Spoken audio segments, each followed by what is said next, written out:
Lizzie, going to Lizzie here, you said in your youth you made, and these are your pre-show notes here, you made a lot of poor choices that make it impossible for you to ever be considered traditional or chaste. I know you touched on it a little bit. Can you tell us what those poor choices were?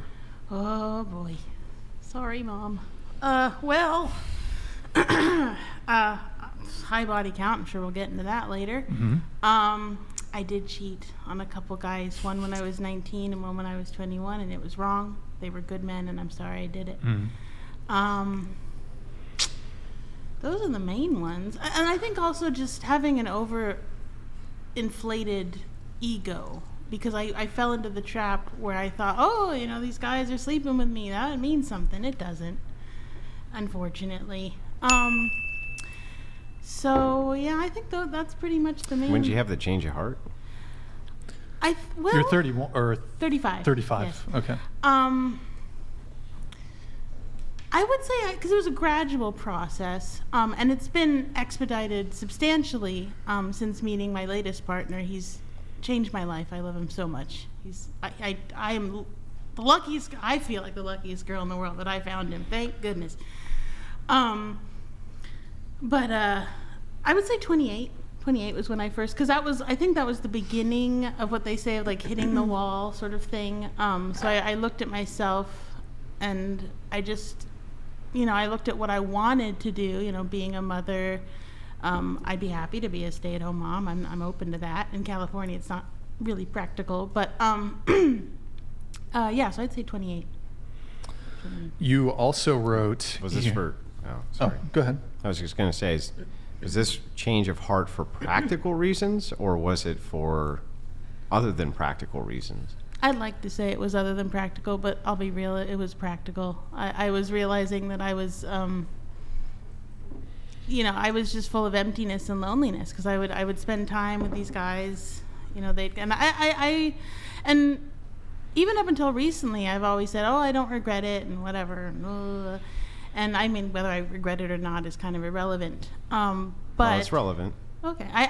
That's why I'm wondering which part is pragmatism and which part is why I actually made a mistake that I'm ashamed of. I think that I'm ashamed of cheating. That one was an easy shame. I wish I had done that. I'd say that the high body count... For a long time, I would say even right up into meeting my latest boyfriend, I kind of wore it as a badge of honor. But I think what also really changed is that my current boyfriend has a daughter, and she's 10, and so I have to now translate everything that I'm doing into, if she did that, what would I think about it? And I'm like, oh snap, like that would not be good if she did a lot of the stuff I did. So.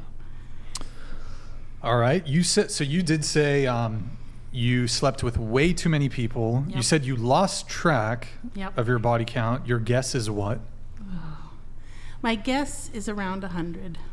I'm so sorry. I think you said here in the notes over 100. Yeah. So, I have, I'll just say over, okay. Over 100, yeah. You also said you were very risky with your sexual behavior, did not always... Use protection. Yep. Should have. Really bad. And you mentioned the cheating. I actually want to applaud you for being open and saying these things. A lot of people would not be willing to disclose this sort of thing, so I certainly applaud you for your honesty. Well, it's not about me. Like I came on this podcast, and I know I might get canceled for some of what I say, but I'm trying to do what's right. I don't think you'll be canceled.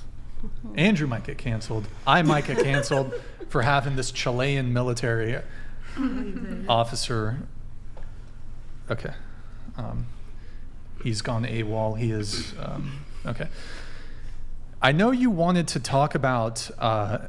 in your notes, you said you wanted to talk about dating as someone who is overweight. A question for you, though. Have you always been overweight your adult life? Yep, the whole time, pretty much. Okay. Yep. Is there anything specific that you wanted to... Because you said you'd like to discuss dating as a... Your words, not mine. Dating as a fat woman. Yeah. I get really frustrated with the fat acceptance movement.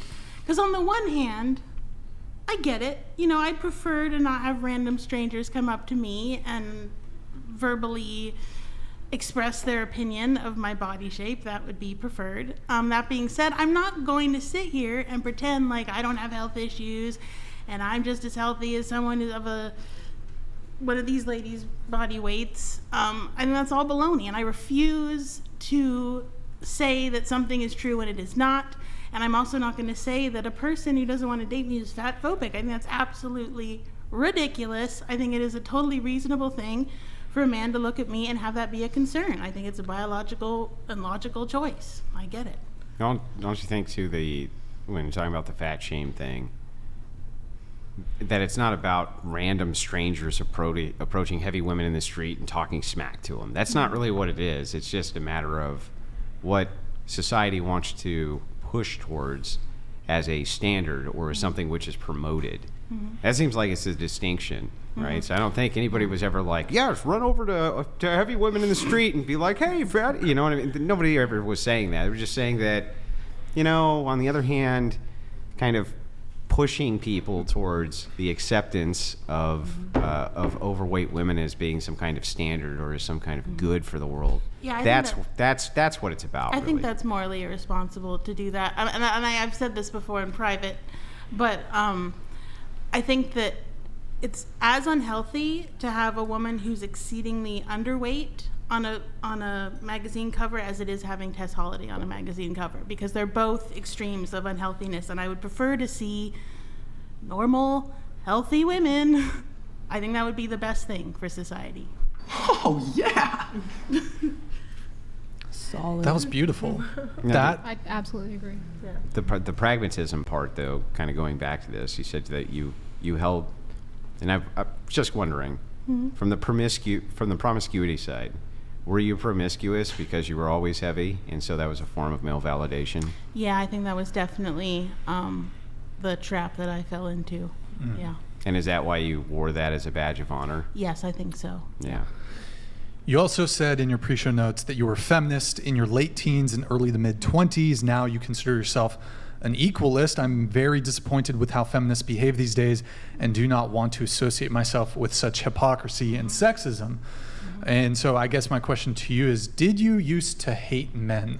No. Oh, okay. At least that's good. That's good. Do you think feminists are sexist? Yes, I do. Towards some men? Some feminists, I think, are sexist to men. Okay. I think it is, there was a woman on here a while ago, and I forgot her name, but she had she was a plus size lady. She had sort of a off the shoulder tan outfit. Anyway, and she was like, she had all these tweets where she was joking around. She's like, oh, Yep. men are so terrible. Andrew was there for that. That was atrocious. I thought that was atrocious thing to say. It was. And the way I think you That can... was the gangsta drug running woman. Yep. Yeah. Go ahead, though. Go ahead. Because I think if you would have reversed the sexism, this is a good way, I think, to figure out whether or not you're saying something that's fair. If you reverse the sexism and it sounds really bad, then you know it's really bad already, because yeah. And I also think, as someone who only dates blue collar men, I think that blue collar men are totally disrespected, and I think that, no offense, but a lot of women like yourself, you want someone who's can treat you like a princess and pay for all these things, but there's a lot of blue collar men that they can't buy you diamond earrings and fancy cars, but they are hardworking and they are good men and they make great husbands. They have like good morals. Exactly, yeah. Not all of them, of course, Yeah. but yeah.